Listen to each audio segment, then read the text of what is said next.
Hello everybody and welcome to another video critique. Today we're going to be looking at DJ Hanssen's work once again.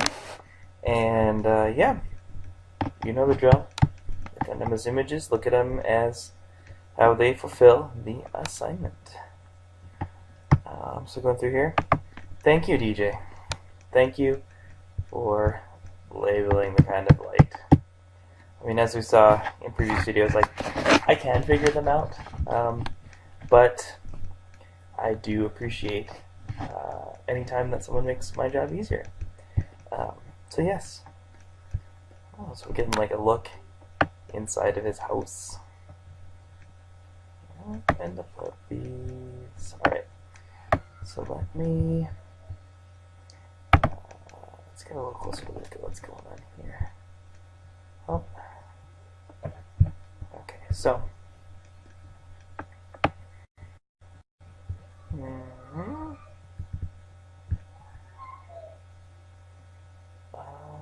think that it's funny. It's almost hard to tell like where one image ends and another one begins.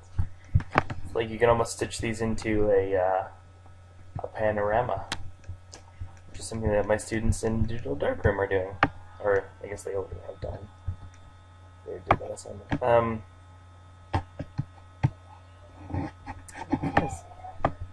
Trying to decide which I think is the most sort of interesting or successful with this setup. I feel like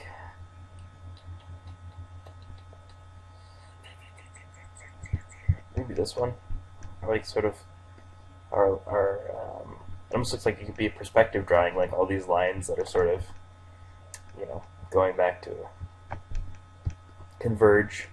Like in the background, I like the lines. This is kind of cool. Then here with the dogs. I like this sort of portrait of the dog, although I feel like probably need just a bit of a tighter crop in there to sort of, he's a little bit close to center. You really want to push him. I would probably put his head right here and sort of push him up and over it right to that sort of sweet spot. I really like to see things that are off center. Ah, now these fluorescent ones are looking, this looks a little familiar from the last assignment. From the, yeah, I guess that was the last assignment, right? Working space.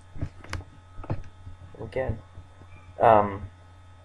good job. This is, he's really used his white balance well here to sort of cancel out what would otherwise be basically a lot of green and yellow.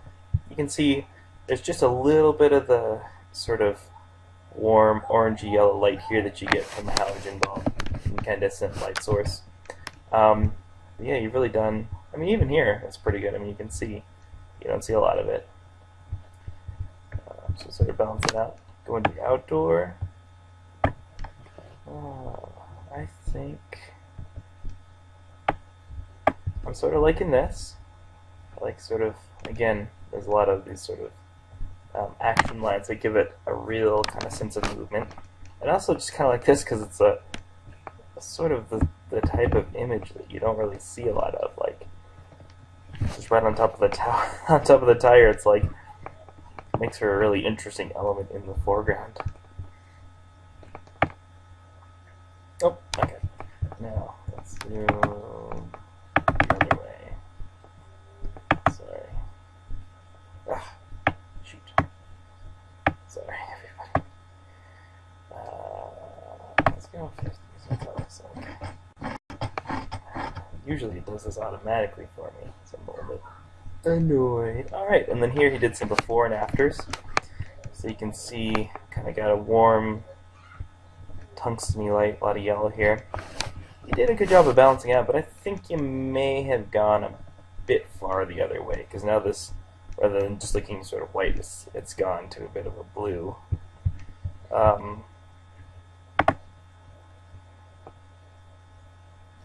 Again, I would tend to say I'm seeing a little bit of that here too, where, I mean, obviously the wall is blue. That's funny. It's one of the ones that I chose as best image. I feel like this is definitely a lot better than this, but if you look at some tones like this, they're just starting to.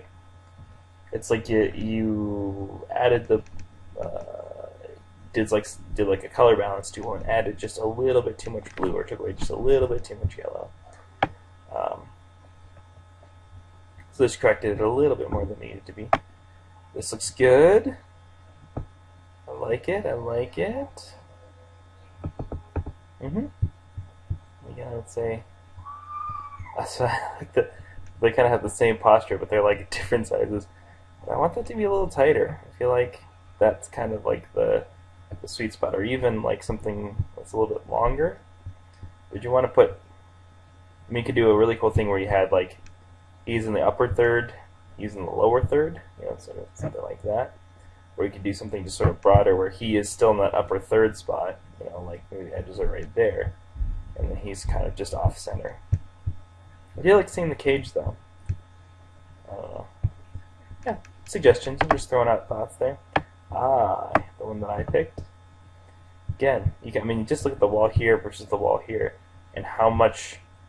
When we looked at that before, it didn't look too bad, and yet when you compare it to sort of the final corrected image, it's like, holy cow, you really took out a ton of yellow and a ton of red.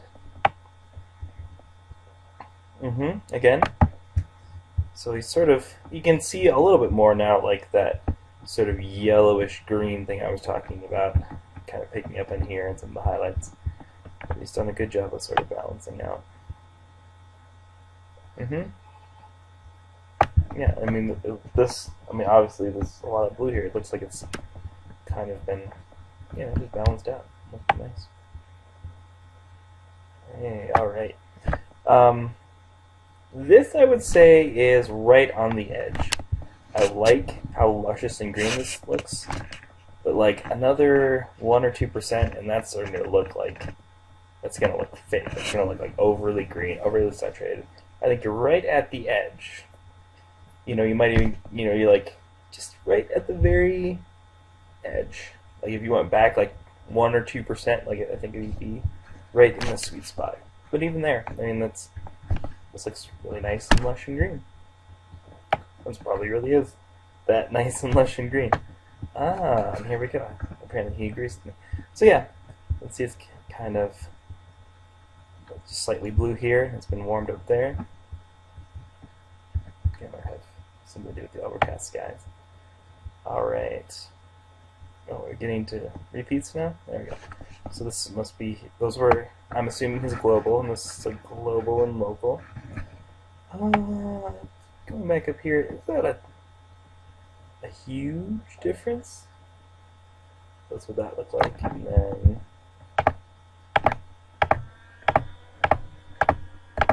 those are really faster. Yeah. The difference between those two is not super apparent. Let's see if we can try this. Okay.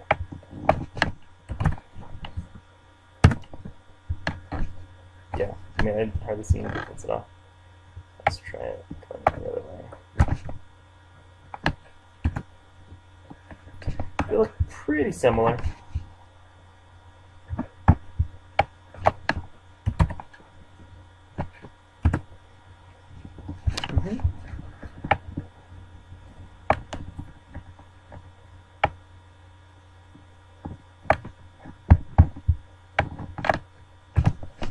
Sorry, I'm just kind of...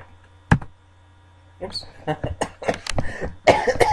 I guess you want to compare the same images both times, huh? Alright. Oh, no, did I mess up?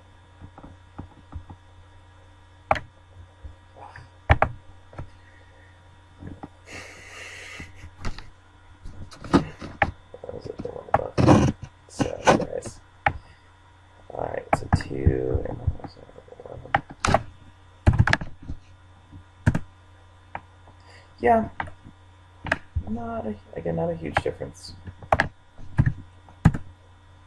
But you can see, that one you can actually see a little bit more on.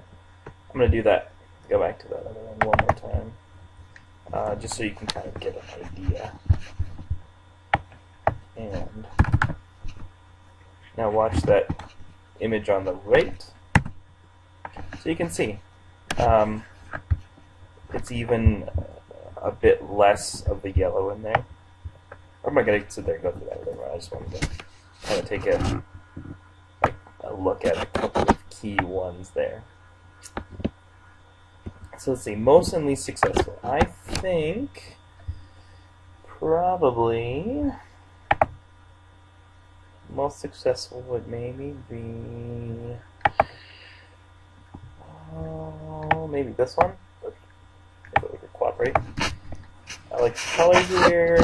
I like sort of these nice leading lines. I feel like overall nice and sort of. I think he's kind of captured something of like the feeling of being there. Sort of. It feels like warm and lush and green. And sort of you kind of imagine that's what it's like there. Least successful, I would maybe say, is the let's say, maybe this one. I feel like like you could have a good image here. Like you just would want to first of all use just like a 50mm. I feel like this is maybe a little bit of a wider angle lens, like a 35mm something, or 28, something that's slightly wide. So you'd want to use like a 50, and you'd want to frame. You want this to be really straight up and down because it's like on that third line, that dividing line there, but it's kind of like I feel like I want it to be straight up and down. Like this feels like it's a lot about geometric shapes, and so you want them to really be like almost like stacked, like bam, and these are straight front to the camera, really sort of flattened, kind of in this tighter crop. I think that it's like 2 or 3 small things that could really sort of just make that image really a pretty nice image. So now that you've made it this far, the word that you want to post down below on our discussion forum is T-Rex. Whether that to you means the Tyrannosaurus Rex dinosaur or the 1970s rock and roll band fronted by Mark Bolan? I might think maybe that's Tim Lizzy. No. Shoot. My brain is melting. Sorry, fans of 70s rock and roll who are probably sitting in front of their computers like pulling their hair out. I don't know. My brain doesn't work like it used to. Anyway, so, yes, T-Rex. Alright, well, thanks for watching, guys. And, yeah, have a good one.